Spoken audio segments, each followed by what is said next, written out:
In this video, I will show you how to remove these Google Doc Sheet Slides, these Google extensions. It only this. And I will show you how easily. So basically, you have to go to registry, you remove this, or copy this. I will share below. Copy them. Go create a new rec file here. But if you don't have the rec file, you can do a text document.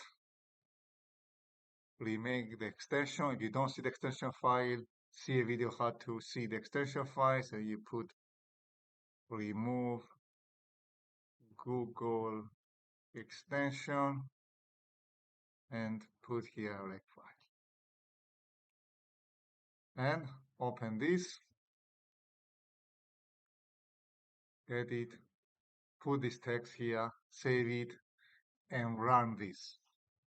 Right click, merge, press yes, and after voila, right click, you see, know this.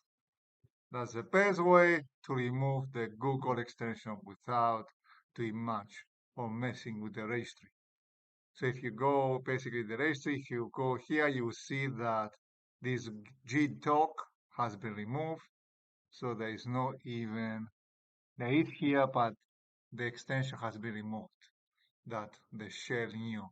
So there is no ShellNew, so it cannot be open. Thank you for watching. That was very easy, and I hope this video was useful. Please comment below if you have any comments.